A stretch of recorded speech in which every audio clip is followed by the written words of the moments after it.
Radio Claret América presenta Sediento de ti, la palabra, fuente de vida, con el sacerdote misionero claretiano Tony Díaz. Reflexiones diarias del Evangelio. Aquí iniciamos.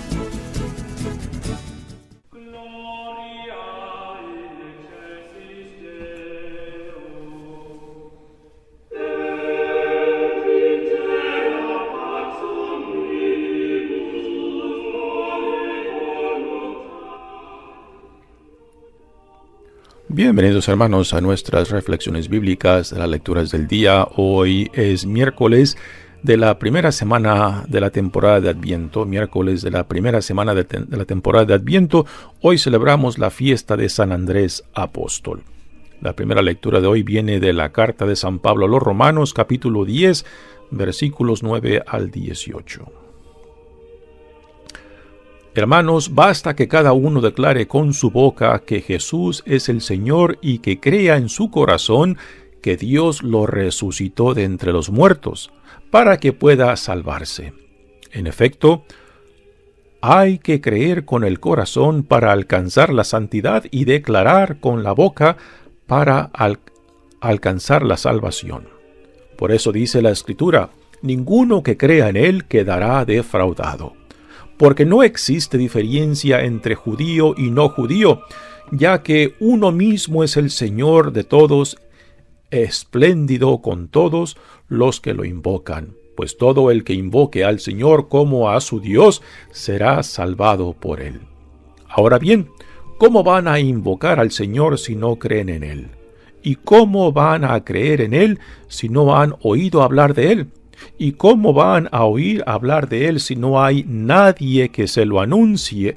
¿Y cómo va a haber quienes lo anuncie si no son enviados?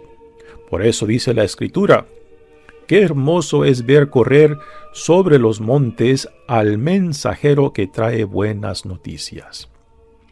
Sin embargo, no todos han creído en el Evangelio. Ya lo dijo Isaías, Señor, ¿quién ha creído en nuestra predicación? Por lo tanto, la fe viene de la predicación y la predicación consiste en anunciar la palabra en Cristo. Entonces yo pregunto, ¿acaso no habrán oído la predicación? Claro que la han oído, pues la Escritura dice, la voz de los mensajeros ha resonado en todo el mundo y sus palabras han llegado hasta el último rincón de la tierra. Palabra de Dios. El salmo responsorial es el Salmo 18 y el responsorio es: el mensaje del Señor resuena en toda la tierra. El mensaje del Señor resuena en toda la tierra. Los cielos proclaman la gloria de Dios y el firmamento anuncia la obra de sus manos. Un día comunica su mensaje al otro día y una noche se lo transmite a la otra noche. El mensaje del Señor resuena en toda la tierra. Sin que pronuncien una palabra, sin que resuene su voz, a toda la tierra llega su sonido y su mensaje hasta el fin del mundo. El mensaje del Señor resuena en toda la tierra. El Evangelio de hoy viene de Mateos capítulo 4, versículos 18 al 22. Una vez que Jesús caminaba por la ribera del mar de Galilea, vio a dos hermanos, Simón, llamado después Pedro, y Andrés, los cuales estaban echando las redes al mar porque eran pescadores. Jesús les dijo, síganme y los haré pescadores de hombres. Ellos inmediatamente dejaron las redes y lo siguieron. Pasando más adelante, vio a otros dos hermanos, Santiago y Juan, hijos de Zebedeo, que estaban con su padre en la barca, remendando las redes. Y los llamó también. Ellos, dejando enseguida la barca y a su padre, lo siguieron. Palabra del Señor. Muy bien, demos comienzo a nuestra reflexión de las lecturas de hoy, pero antes de entrar a las lecturas propias de este día, digamos algo acerca de San Andrés, apóstol, fiesta de quien celebramos este día. Por los evangelios sabemos de que Andrés es hermano de Pedro y muy probablemente hermano menor. Originalmente se cree de que estos dos hermanos eran del pueblo de Betsaida, un pueblo pesquero que estaba hacia el norte del mar de Galilea, pero cuando Jesús los llama, estos dos hermanos, Andrés y Pedro, ya residen en Cafarnaún, y es ahí en Cafarnaún donde Jesús, probablemente en la casa de Pedro, hace de la casa de Pedro pues su centro de estancia, desde donde él va y viene dentro de su itinerario misionero en la región de Galilea. Por los evangelios, particularmente por el evangelio de Juan, sabemos de que Andrés, antes de hacerse discípulo de Jesús, él fue discípulo de Juan el Bautista. Y que después de que Juan lo identifica como el Cordero de Dios, el Mesías, el que tenía que venir, entonces Andrés se hace discípulo de Jesús, y después es Andrés que va en busca de su hermano Pedro y se lo presenta a Jesús. Y es ahí donde Jesús le da el nombre de Pedro a Simón. Nótese de que en este evangelio de Mateos se nos da el nombre en arameo de Pedro, que es Simón, pero no se nos da el nombre arameo de Andrés. Andrés es un nombre griego y en términos muy generales el nombre Andrés significa hombre. Pero ya en términos más específicos, el nombre de Andrés significa calidad de hombre. Y por calidad de hombre hace referencia a lo viril, a lo masculino, a lo valeroso, ¿no? Así que ese es el significado del nombre de Andrés. Fuera de lo que se nos dice en los evangelios, pues se sabe muy poco acerca de la vida de Andrés.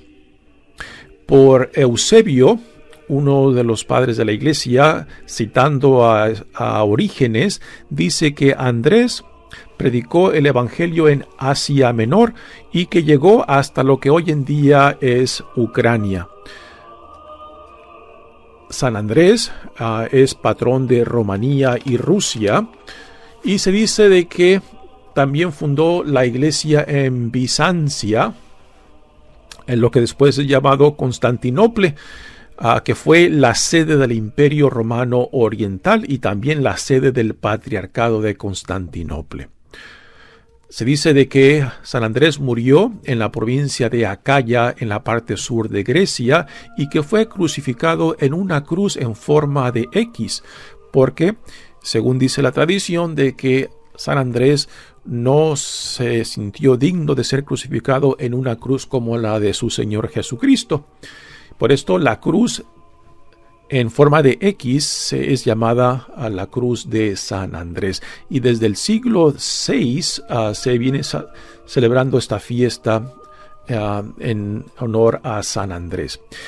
Escocia también reclama a San Andrés como su patrón, y la cruz de San Andrés se encuentra dentro de la bandera oficial de Escocia. Así que gracias a Dios le damos por este testimonio de San Andrés, uno de los 12 apóstoles.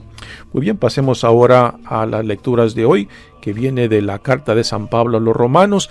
Es el capítulo 10. Aquí Pablo está hablando acerca de su pueblo judío, cómo pues se le ha anunciado el mensaje de Cristo, pero a la misma vez lo ha rechazado, pero no todos, puesto que Pablo es uno de los remanentes, uno de los pocos que sí creyeron en el mensaje de Jesucristo, y que por tanto, pues Pablo aún tiene las esperanzas de que su mismo pueblo judío también finalmente llegue a recapacitar y pueda aceptar el mensaje de salvación de Dios en Jesucristo. Esto Pablo lo expresa hacia el final de esta bella carta a los romanos. Dice la primera lectura: basta que cada uno declare con su boca que Jesús es el Señor y que crea en su corazón que Dios lo resucitó entre los muertos para que pueda salvarse. Es un verso muy denso, hay que desempacarlo para apreciar lo que Pablo nos dice aquí. Basta declarar, dice Pablo, con la boca. No solamente es la declaración, o sea, de las palabras como si fueran una fórmula mágica. No es esto a lo que Pablo se refiere. La declaración o la confesión de que Jesucristo es el Señor está basada en lo que se dice de Dios en el Antiguo Testamento. El título de Señor se le aplicaba solamente a Yahvé, al Dios de Israel.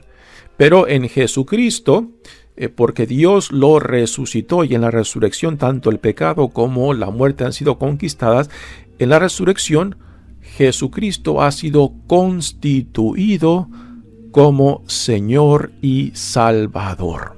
Así que profesarlo, confesarlo de que Jesús es el Señor, es igualarlo en dignidad, en autoridad, en poder con Dios mismo. Es una profesión que tiene grandes implicaciones. Y después cuando Pablo dice, y que crea en su corazón que Dios lo resucitó de entre los muertos, o sea, porque en la resurrección está el señorío de Jesucristo. Sin la resurrección no hay señorío de Jesucristo, no hay esa identificación con Dios mismo. Y es la fe y la confesión de que Jesús es el Señor y que Dios lo resucitó, en la cual está fundada la salvación, nuestra salvación. Y ahora después Pablo repite prácticamente lo mismo, pero ahora invierte la orden en lo que ha dicho. En efecto, hay que creer en el corazón para alcanzar la santidad y declarar con la boca para alcanzar la salvación. Creer en el corazón no es simplemente una idea romántica, una idea bonita de que, yo en mi corazón creo que Dios existe, de que Jesucristo es el Hijo de Dios, de que es nuestro Salvador. No es simplemente una creencia como una idea. Creer en el corazón hace referencia a una identificación tanto con el mensaje como en aquel que nos trae este mensaje, que es Jesucristo por medio de sus testigos. O sea, cuando uno dice que cree en la palabra, no solamente es en la palabra el sonido físico o la palabra escrita, sino es quién está detrás de esa palabra, Jesucristo. Así que para poder apreciar lo que Pablo dice de que creer con el corazón, hay que regresar a lo que en los evangelios encontramos cuando se habla de escuchar. En la mentalidad hebrea, escuchar la palabra de Dios es escucharla, entenderla, asimilarla y después ponerla en práctica. Y es esto también lo que encierra lo que Pablo dice de creer con el corazón. O sea, es una identificación con la palabra, es un asimilar la palabra, hacerla nuestra para poder vivirla. Porque no basta simplemente creer en esta fórmula de que Jesucristo es el Señor y que Dios lo resucitó como una fórmula mágica, sino que es de que esta profesión determina mi nueva dignidad e identidad y mi forma de vivir desde hoy en adelante, ¿no? Así que creer en el corazón, nuevamente, hace referencia a una identificación plena tanto con la palabra y con aquel que nos trae la palabra, Jesucristo. Por eso dice la Escritura, ninguno que crea en él quedará defraudado, porque no existe diferencia entre judío y no judío. Tanto el judío como los no judíos, como los paganos o gentiles, estábamos en la misma situación de pecado, en la misma situación de rebeldía, y tanto judío como no judío somos salvados por la misma fe en Cristo, por la misma gracia de Dios en Jesucristo. Así que ya no hay diferencia de dignidad. Claro que hay diferencia cultural, nacional, de lengua, lo que quieras, entre diferentes pueblos, entre diferentes naciones, pero la realidad existencial es la misma, de que todos, tanto judíos como no judíos, estamos en el pecado, en la oscuridad, y que somos salvados por un mismo Señor, Jesucristo.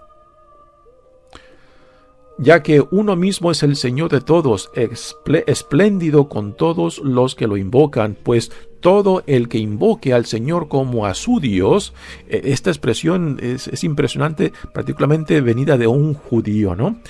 De aplicarle este título y esta igualdad de dignidad a Jesucristo junto con Dios, Yahvé, ¿no? O sea, es este cambio de Pablo como un judío ha de haber sido algo impresionante, algo que hizo muy difícil a otros judíos aceptar que Jesucristo es el Hijo de Dios, que era el Mesías, ¿no? Y nombrarlo con esa misma dignidad, con el título de Señor, que en el Antiguo Testamento solamente se le aplicaba a Dios, a Yahvé, y que ahora en Jesucristo, en el Hijo de Dios, en el Dios encarnado, en el Dios que es crucificado, que muere en la cruz y que resucita, que ahí se manifiesta la grandeza de Dios en este hombre, ¿no? Ese cambio, no solamente de mente, sino también de convicción y de profesión, ha haber sido algo que quizás hoy en día nosotros no podemos apreciar, ¿no? En una persona como Pablo, pero no fue simplemente un cambio de mente, no fue simplemente un cambio de palabras, fue un cambio que nace de un encuentro con Jesucristo, con el Dios vivo, ¿no? Y esto es a lo que también nosotros somos llamados. Es aquí donde nace la fe, en ese encuentro que transforma, que cambia radicalmente nuestras vidas. Continúa Pablo diciendo: ahora bien, ¿cómo van a invocar al Señor si no creen en Él? ¿Y cómo van a creer en Él si no han oído hablar de Él? ¿Y cómo van a oír hablar de Él si no hay nadie que se lo anuncie? ¿Y cómo van a haber quienes lo anuncien si no son enviados? Son una serie de 4 preguntas que Pablo hace, son preguntas retóricas que nos lleva a la conclusión de que para que haya otros, particularmente Pablo aquí está pensando en su pueblo judío, que lleguen a creer en Jesucristo, tiene que haber hombres y mujeres que anuncien el mensaje de la buena nueva. Y solamente aquellos que se dejan atraer, que se dejan formar para después ser enviados, pues son los que pueden proclamar el mensaje no solamente con claridad y con verdad.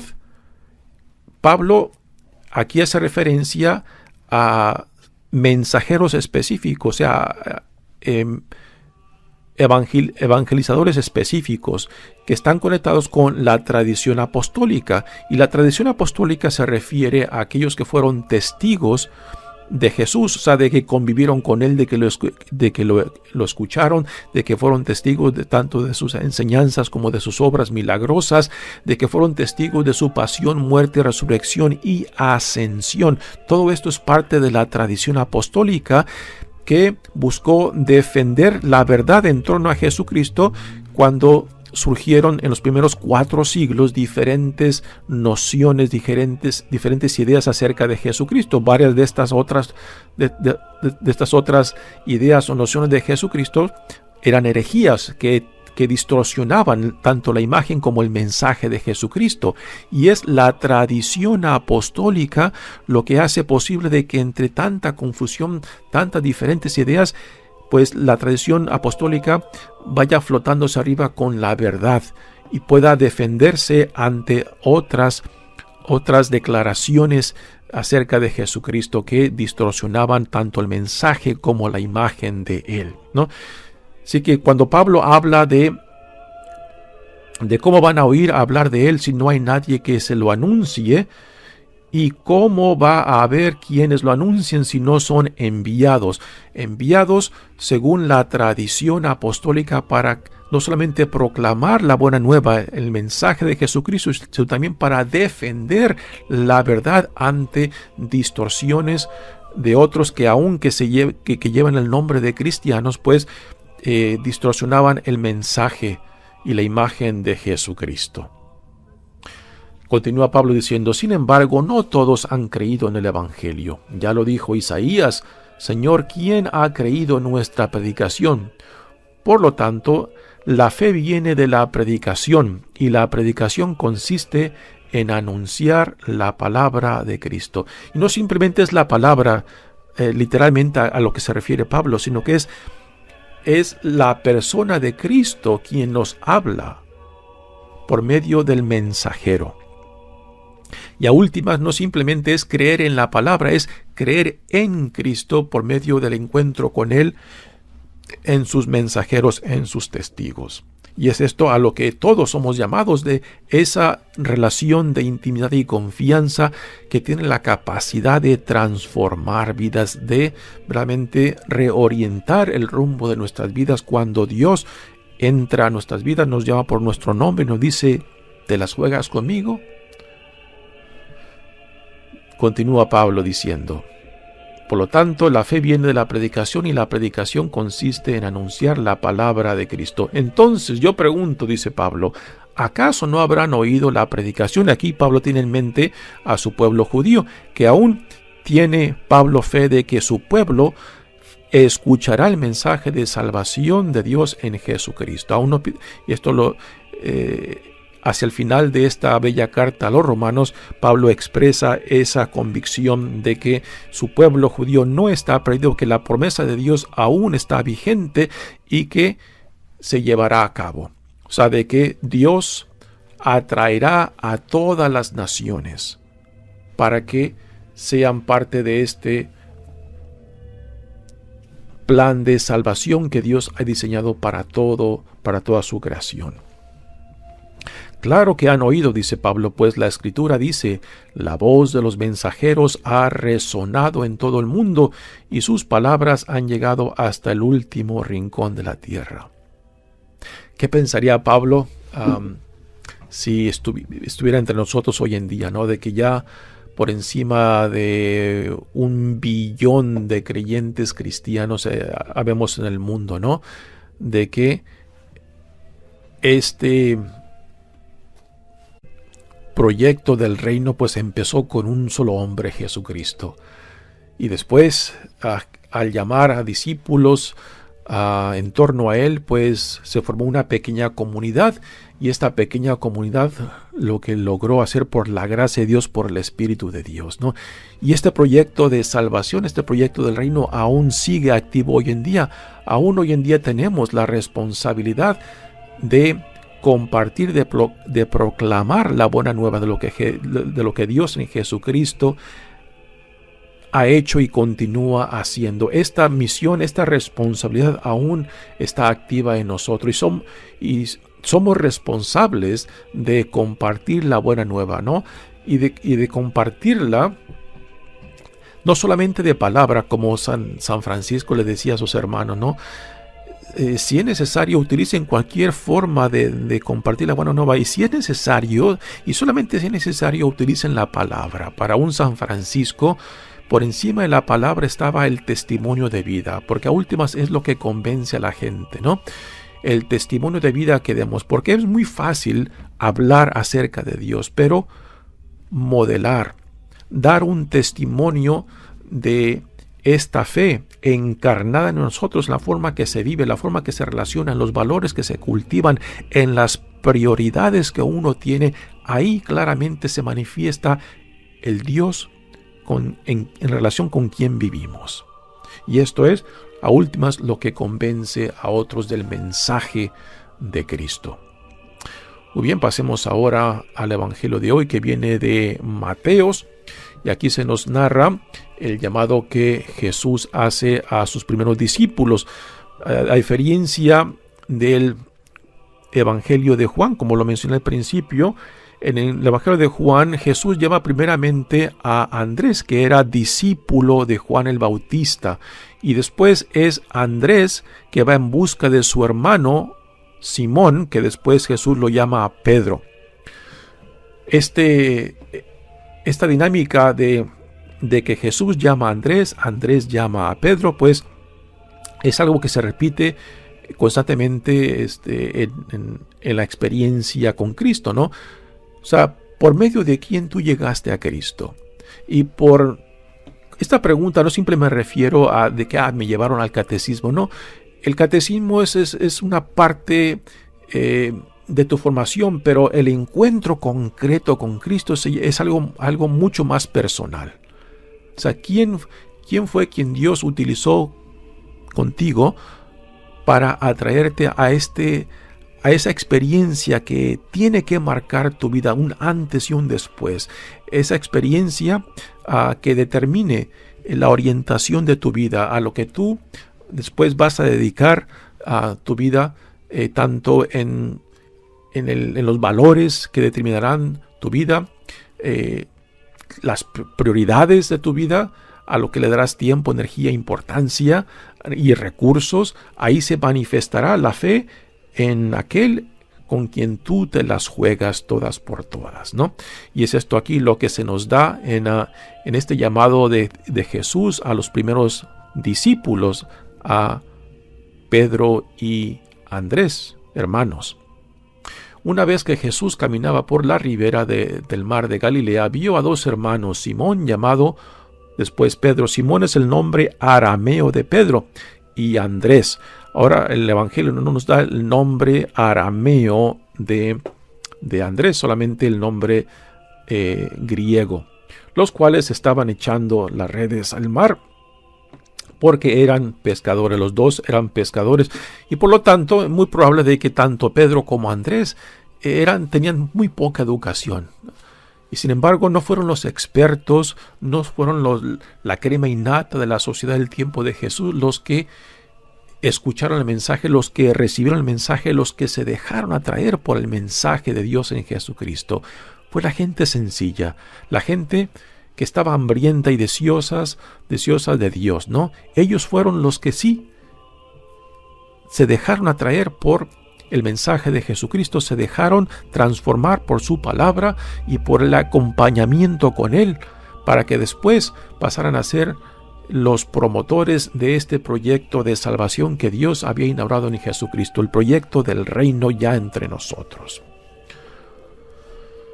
Jesús les dijo: síganme y los haré pescadores de hombres. Y aquí se nos da un sentido radical de esta respuesta al llamado, a la invitación de Jesús a Pedro y Andrés, ¿no? Y esto es lo que Jesús espera de nosotros, de que aceptar el llamado nos comprometa a seguirlo, y que esto va a tener consecuencias en nuestras vidas. Ahora, no todos los llamados son similares. Algunos son muy radicales, otros, digamos, no tan radicales en el sentido de que dejes todo para seguirlo, pero sí se espera de que aún en tu vida haya un antes y después con Cristo, de que determine cómo tú ves el mundo, cómo te entiendes a ti mismo en relación a Dios, que impacte pues y determine los valores fundamentales de tu vida y tus prioridades en la vida. Si no se lleva a cabo este antes y después en nuestras vidas, este antes y después con Cristo, pues es muy difícil de decir de que mi fe en Cristo es importante. Si no me cuestiona, si no me reta, si no me ilumina hacia un nuevo caminar en Cristo, pues entonces, ¿qué significado, qué importancia tiene decir que yo soy cristiano, que yo creo en Cristo, ¿no? La fe en Cristo tiene que ser impactante, tiene que ser determinante, tiene que reorientar nuestras vidas. Este es el significado de la palabra conversión, que en griego tiene un sentido de reorientación. O sea, de que si tu vida estaba orientada en cierta dirección. Y el encuentro con Cristo, por la gracia de Dios, te dice alto, detente. Entonces ese encuentro con Dios, con Jesucristo, reorienta hacia dónde tu vida de hoy en adelante será dirigida. Este es el sentido de la palabra conversión, de la palabra metanoia que en griego utiliza. Es una reorientación según la voluntad de Dios para contigo. Y es esto lo que estamos aquí viendo en este llamado de Pedro y Andrés, de que sus vidas son impactadas radicalmente, sus vidas son reorientadas según el llamado que Jesús les hace. Y esto es similar a nosotros. Repito, no todos tenemos el mismo llamado. Dios en Jesucristo nos llama según la voluntad de Dios para con nosotros. Y es ahí en ese caminar con Él donde nosotros tenemos que determinar si nos jugamos o no nos jugamos la vida con Él. Pasando más adelante, vio a otros dos hermanos, Santiago y Juan, hijos de Zebedeo, que estaban con su padre, a otro par de hermanos que Jesús llama, ¿no?